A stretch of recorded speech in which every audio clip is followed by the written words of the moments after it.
everyone, and welcome back to the podcast. It's me, Gabrielson.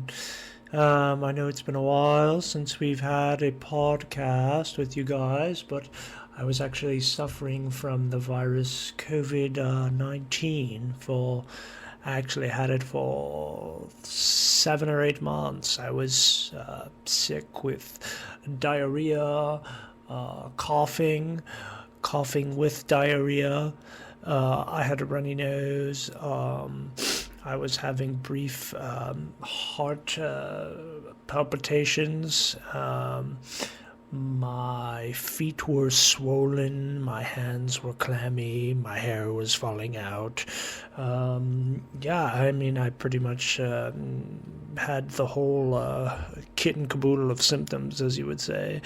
But I'm actually feeling much better now, and my producer said, we have to get back to the podcast because we are losing money. And I said, okay, I think I am ready after my brief 7 to 8 months off, and here we are. I mean, a lot has happened in the news since I've been gone. Some good things, some bad things. It seems the vaccine is actually wiping out most of the COVID-19 bug, which is unfortunate for me because I actually had the bug and I can't get the vaccine, or I can get the vaccine, but it's not going to do anything because I've already been sick with the vomiting and the pooing and whatnot. So it really won't help me much at this point. The governor of the great state of New York is under a lot of scrutiny recently for apprehending young women, as you will, and propositioning them for sex and whatnot. Actually, we have him in studio today, and we're going to kind of pick his brain and ask him some questions about why he was doing some of the things he was doing, and what are some of the events that led him up to getting in trouble in this manner, and what his next step will be. Will he resign? Will he keep going? Will he continue to apprehend these young women and make them scared for their life? And what else? I got a new microphone, so that may be leading to an improved podcast in the future. You may be hearing a better sound quality, less background noise, more of a how would you say, more manicured audio file for us to put out into the world, so that you can hear the soothing sound of my voice, or more than you will hear some fuzziness or some noises or some buzzing, which was quite a problem on the last microphone. So without further hesitation, let's bring in Governor Cuomo.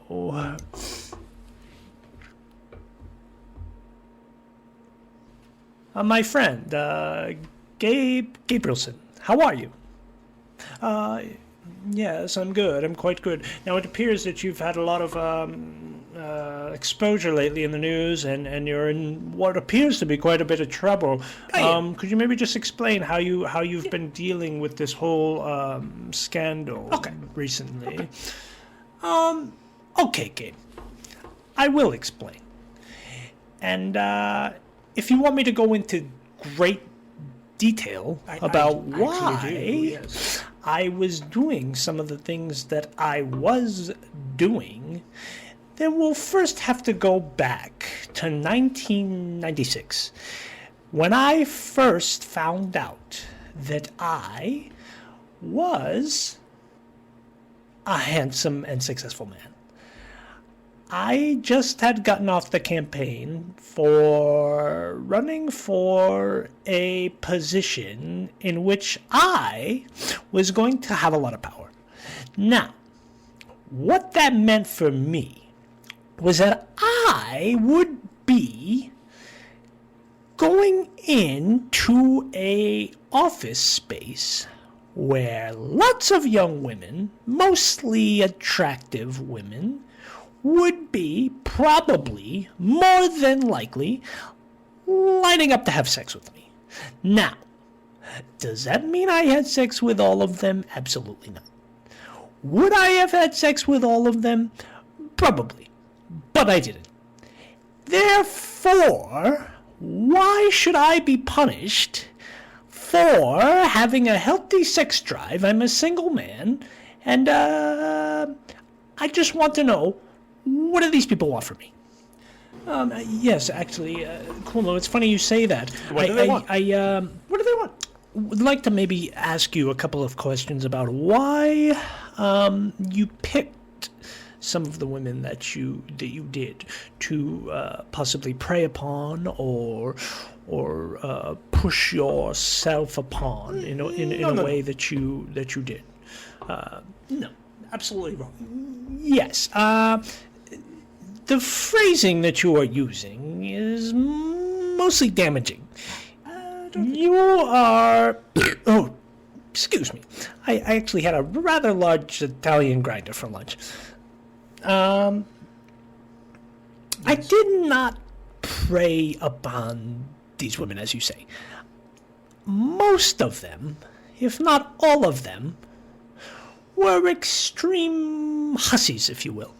They were coming to me for jobs, and I was giving them those jobs, with the understanding that probably they would have to have sex with me. Now, if we're going to talk about why it is I'm in the position that I'm in, Yes. I think what is going on here is that I'm being railroaded.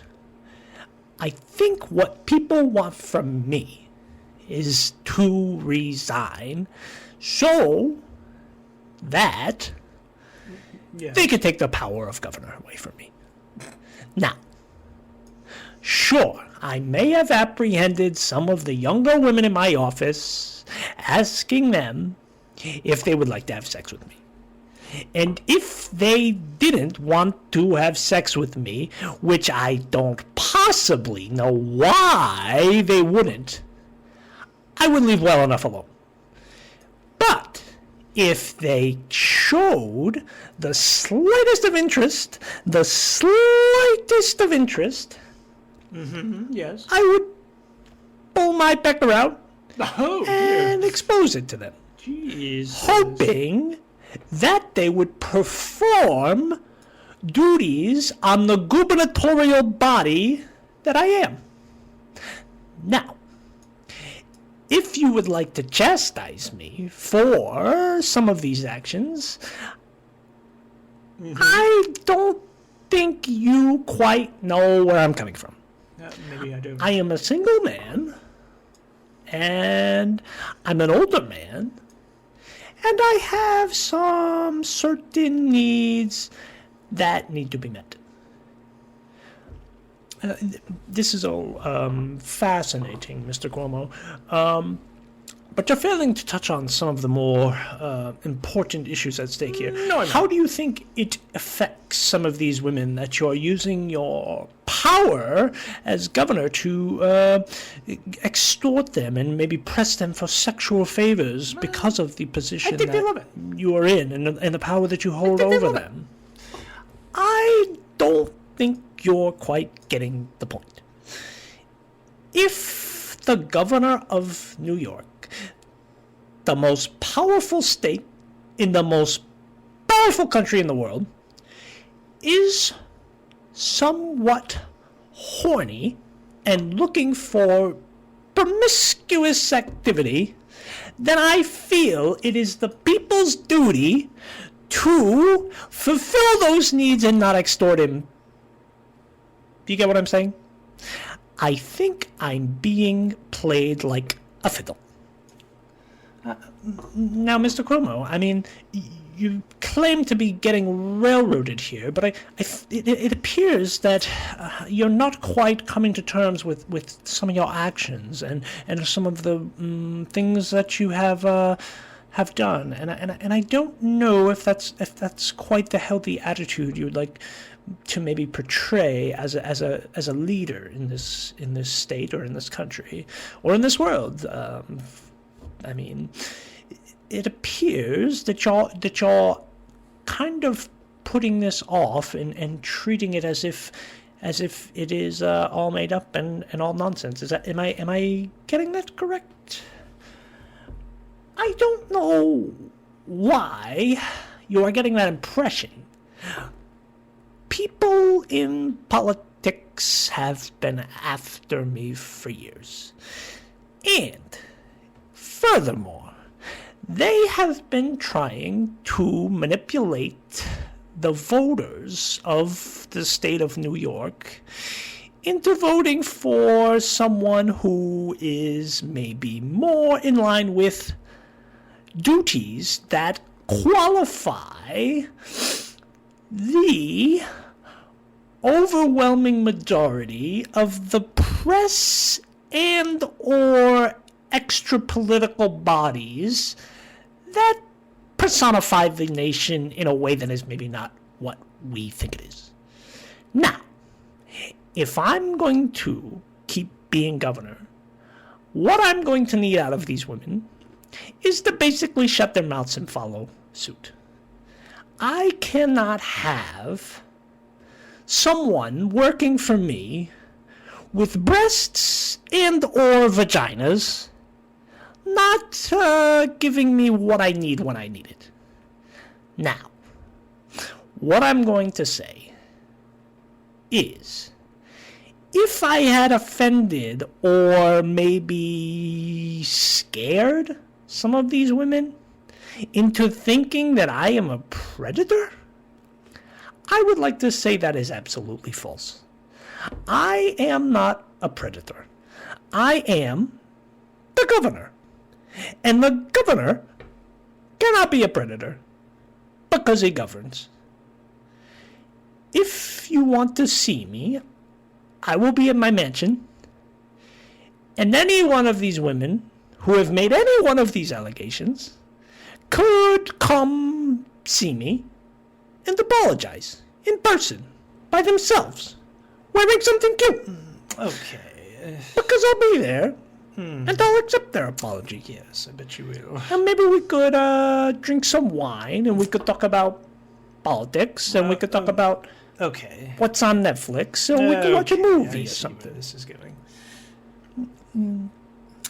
Governor, I'm afraid this interview is actually